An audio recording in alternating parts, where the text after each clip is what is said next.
May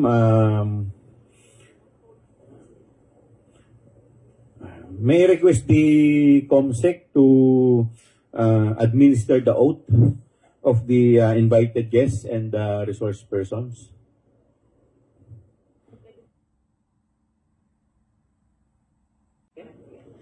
Thank you, Your Honor. To all the resource persons invited, kindly stand up and raise your right hand, please. Representatives and resource persons from the Office of the Vice President, COA, and DBM po. Thank you, ma'am. Mr. Chair?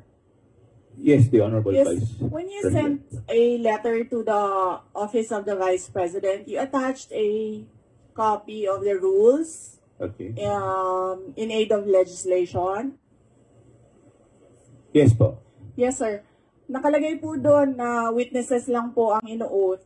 Sabi niyo po ngayon sa amin, resource persons kami. Ang ano po, considered as resource person po. Ang ano po. Kayo po. Kaya nga po. Yes po. Lahat po ino-oath po. Yes. Apo. Nakalagay po sa rules ninyo, witnesses.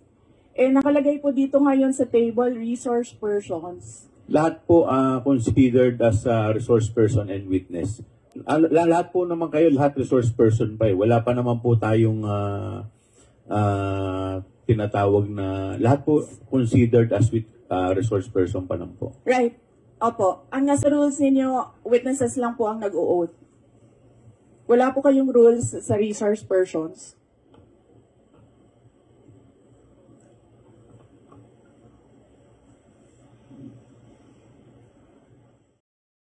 Well, we're looking into this stupidities and idiocies na ang lumalabas dito, hindi na nag-aaral to ating mga kongresista. No?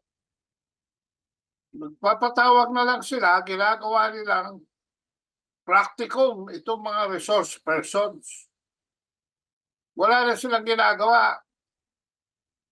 They're not studying anymore. Walang research. So, they're fully reliant on information that they get from the resource persons. And sa invitation ng mga resource persons, may mga slants.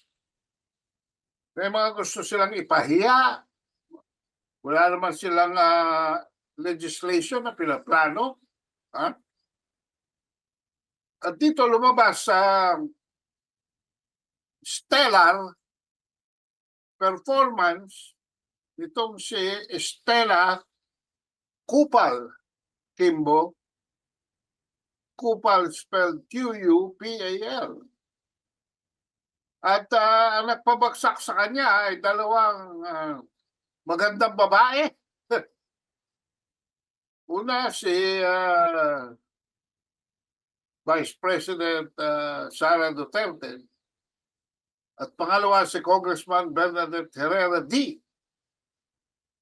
And frankly, I was impressed on the way Congressman Bernadette Herrera D.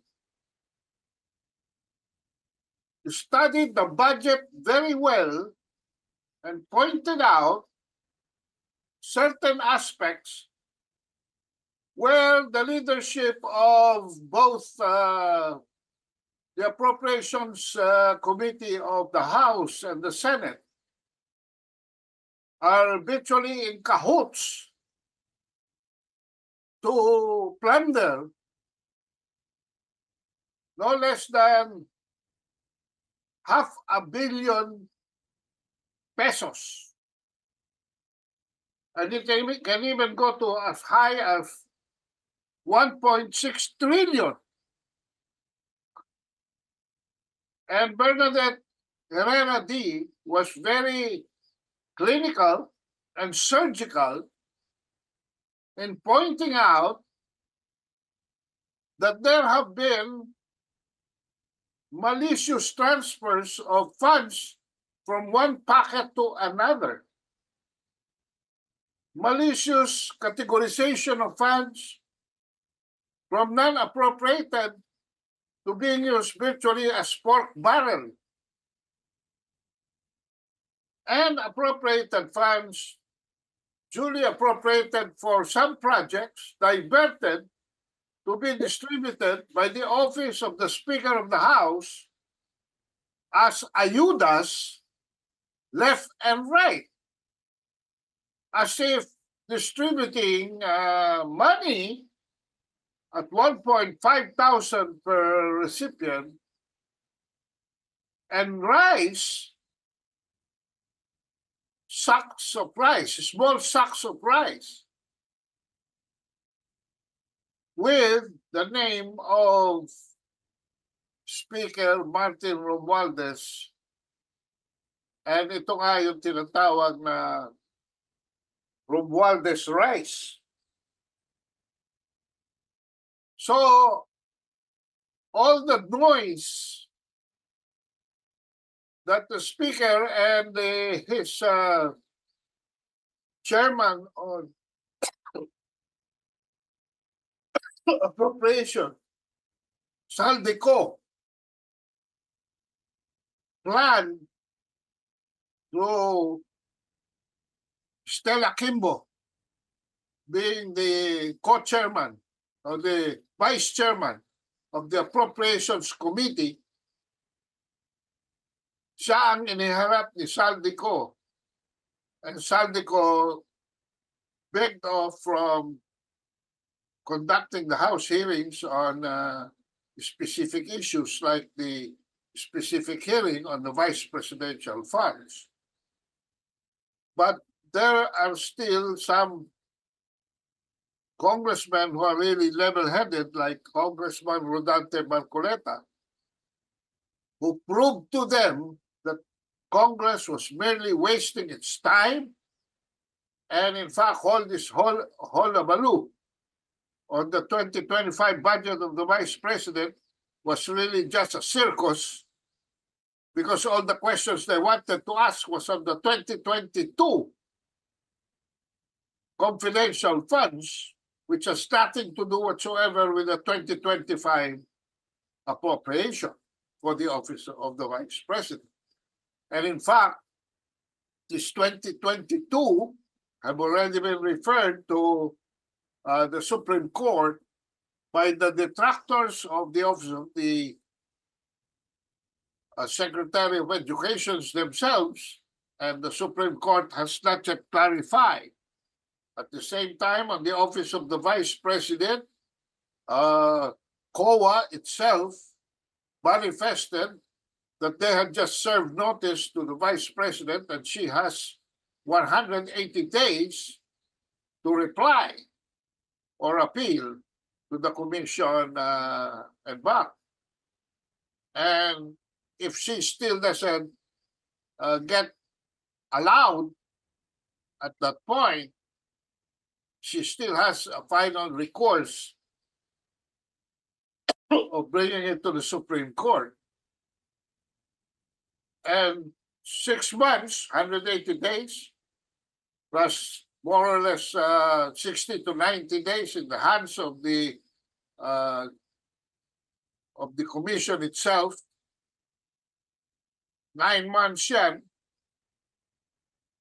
Tapos pag inelevate pa yan sa Court of Appeals, sa Supreme Court, pag inappeal pa pala, to the Supreme Court, hindi naman nila mabibigyan ng timeline yon, because the Supreme Court cannot be touted on how soon or how late they should act on the matter.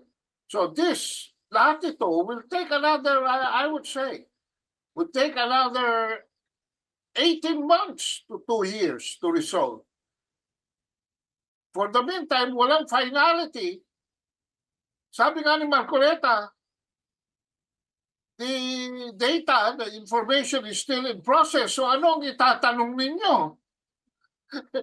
Pending pa. Hindi pa nga nasasagot ni Sara Duterte yung notice sa kanya for her explanation for the confidential funds and other items that were disallowed. So kung wala pang klaro kung ano yung pag-uusapan, ano itatanong nila? nasa korte na yung ibang issue. At the same time, yung karamihan ng issue still undergoing due process. So what are they preempting? Finally, lumabas in the expose of Bernadette Herrera D. And sa media, marami na rin naglabas. One of them was Ted Filon. And ang lumalabas na common information is that the Speaker of the House is really manufacturing pork barrels. And sabi nga, Ted Filon nga quoted former Senator Lacson saying, miski na lipstickan mo yung baboy, baboy pa rin yan.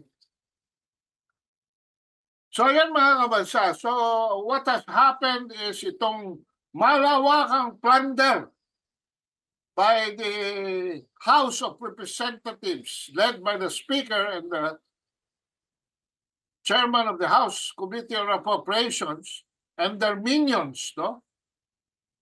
Including itong, especially itong kanilang superstar na si Stella Kupal Kimbo, na hindi naman marunong, bobo. Hindi incoherent mga sagot. When it was her chance to be interpellated, she could not even answer the questions of a peer in the person of Congressman Bernadette Herrera. And lumalabas na talagang ginugulo lang nila eksena para pagtakpan ang pagnanakaw, malawakang pagnanakaw on the plunder proportions ng mga iilang tao dito sa House of Representatives. Kamento. Okay, so that completes what I was explaining, and I'm very glad you brought up the interpellation of Congressman Herrera D, which also impressed me and made the point that I was really thinking when I was listening to that parallel that Pakimbot, I call her, was trying to use to explain yung pagpapagamit ng pondo ng budget para sa ibang mga unprogrammed mga activities ng congressmen and the Congress itself, likening it to a bank deposit which allows the bank to use the money while it is sitting idle there for other investments. Mabuti sinabi ni Herrera D that no, yung mga iniintrega natin sa bangko, dinideposito sa bangko, may kasunduan po yan. It's part of the understanding that it will be reinvested by the bank while you earn interest in the bank for your deposit. So it is totally different from what Tambaloslos is doing, withdrawing from the budget and using it for other purposes. So doon natameme talaga yung si Pakimbot. Okay.